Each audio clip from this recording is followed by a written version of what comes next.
Assalamualaikum warahmatullahi wabarakatuh. Bapak Ibu yang saya hormati, alhamdulillah kita berjumpa kembali dalam kajian subuh Yayasan Pendidikan As-Salam, Jalan Merpati nomor 4 Sampang, Madura. Hari ini Jumat 24 Oktober 2025. Tema pada pagi hari ini adalah hawa nafsu. Bapak Ibu yang saya hormati, hawa nafsu ini memang melekat dalam diri manusia. Jadi sebagai bentuk penyeimbang di dalam tubuh kita, sehingga kita bisa dinamis menjalankan roda kehidupan ini. Namun demikian, hawa nafsu ini banyak kecenderungan kepada hal-hal yang sifatnya negatif, ya. Oleh sebab itu perlu pengendalian yang betul-betul harus kita secara istiqomah mengendalikannya, ya.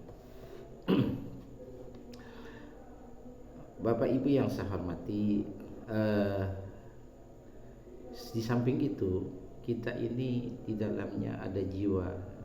Jiwa ini yang sejak awal, bahkan sebelum masuk ke dalam jasad kita, itu sudah menyatakan bersyahadat kepada Allah, bertauhid kepada Allah, menyembah Allah, ya.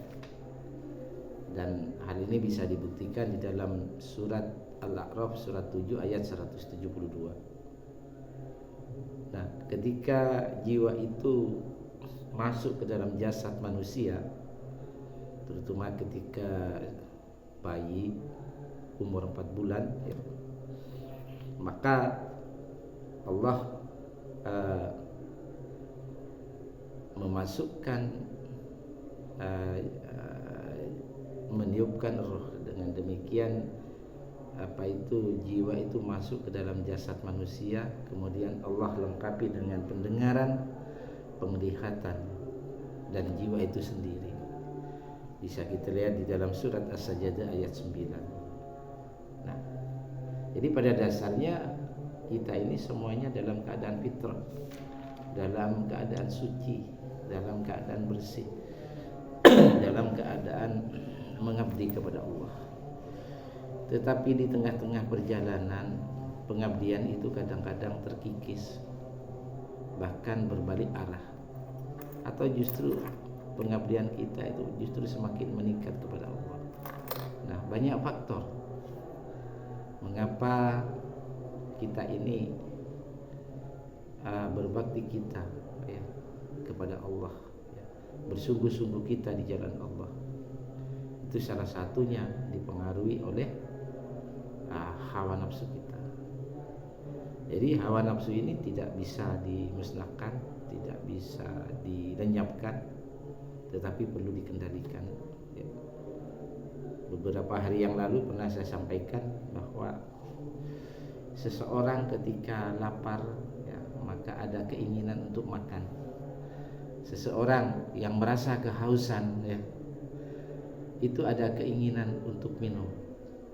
Seseorang yang melakukan hubungan suami istri, ada keinginan ke arah sana, maka dia melakukannya. Cuma permasalahannya, ya, nah itu semuanya adalah kerja daripada hawa nafsu kita. Namun permasalahan itu muncul, apakah ketika kita makan, ketika kita minum, makanan dan minuman itu kita peroleh dari jalan haram apa halal? Nah, maka kalau diperoleh dari jalan haram, berarti hawa nafsu kita yang mengendalikan diri kita. Ketika kita ada keinginan melakukan suami istri, hubungan suami istri, lalu hubungan suami istri itu dilakukan bukan dengan istri kita, nah, maka itu adalah hal yang haram. berarti hawa nafsu kita mengendalikan diri kita. Ketika ada keinginan untuk mengumpulkan harta sebanyak-banyaknya agar kita kaya, maka itu disitulah kerja hawa nafsu.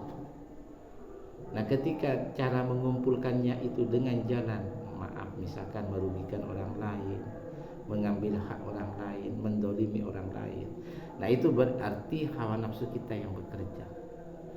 Tetapi kalau dilakukan dengan jalan halal, ya, penuh kehati-hatian, ya, kita merasa takut dengan Allah karena merasa diawasi, kita betul-betul mencari rezeki yang halal untuk semata-mata ridho Allah, maka jiwa kita yang mengendalikan hawa nafsu. Bapak Ibu yang saya hormati, perlu kita ketahui bahwa hawa nafsu itu mempunyai kecenderungan pemenuhan atau kepuasan yang bersifat kebendaan dan syahwat, serta membenci kepada hal-hal yang menuju jalan Allah. Jadi hawa nafsu tidak suka kalau ada hal-hal yang menuju jalan menuju Allah. Kemudian juga apabila dalam diri manusia jiwanya dikendalikan oleh hawa nafsu, ya, maka Allah membiarkan kita itu dalam keadaan sesat. Karena jiwa itu sebenarnya sudah bertauhid kepada Allah.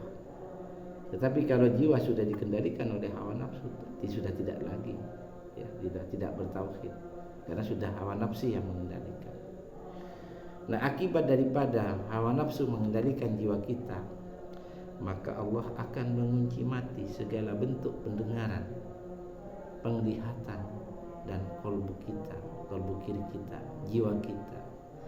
Jadi yang dimaksud di sini adalah pendengaran batin kita, fuad kita. Jadi fuad yang ada di dalam jiwa itu, kemudian fuad itu berisi tentang pendengaran batin maksudnya. Kemudian penglihatan batin juga dalam menangkap ayat-ayat Allah itu dikunci mati oleh Allah. Termasuk jiwa kita, kolbu kiri kita, itu juga sudah jauh dari petunjuk Allah. Mari kita lihat di dalam surat Jasiyah surat 45 ayat 23. A'udzubillahi minasyaitonirrajim. Bismillahirrahmanirrahim. Allah berfirman, apa ra'aita man ittakhadha ilahahu hawahu? Apakah kamu pernah melihat orang-orang yang menjadikan hawa nafsunya sebagai Tuhannya? Ya. Maksudnya orang itu lebih menyukai hawa nafsunya. Wa adallahu Allahu ala ilmi, dan Allah membiarkannya sesat berdasarkan ilmunya, artinya berdasarkan pengetahuan Allah. Wa khatama ala sam'ihi wa qalbihi, dan Allah telah mengunci mati pendengaran dan qalbunya, artinya tidak berfungsi, tertutup petunjuk Allah, tertutup rahmat Allah. Pendengaran batin kita sudah dikunci mati, qalbu kita, terutama qalbu kiri kita juga sudah dikunci mati oleh Allah. Dan di situ Allah sudah lepas tangan. Di situ jalannya kehidupan kita sudah dikendalikan oleh hawa nafsunya. Kalau sudah dikendalikan oleh hawa nafsunya, ya jelas salah jalannya, ya jelas sesat jalannya. Artinya apa? Tidak akan pernah mendapatkan petunjuk dari Allah. Wa ja'ala ala basarihi isyawah, dan meletakkan tutupan atas penglihatannya. Jadi di sini termasuk penglihatannya juga tidak mendapatkan petunjuk Allah. Maksudnya penglihatan kolbunya, pendengaran kolbunya, penglihatan kolbunya, pendengaran kolbunya itu dikunci mati Allah. Termasuk kolbunya itu sendiri yang di dalamnya ada jiwa. Wa may yahdihi min ba'dillah, maka siapakah yang akan memberinya petunjuk sesudah Allah. Nah, kalau sudah kondisi hawa nafsu mengendalikan jiwa, siapa yang mau memberikan petunjuk kita? Enggak ada. Ya. Karena jiwanya sudah dikuasai oleh hawa nafsu, ya. Kalau jiwa sudah dikuasai oleh nafsu, ya sudah, jiwa sudah tidak menjaga kesuciannya, jiwa sudah tidak mampu berkomunikasi dengan Allah. Akibatnya Allah tidak bisa menurunkan cahaya, Allah tidak bisa memberikan petunjuk, Allah tidak bisa menurunkan rahmatnya.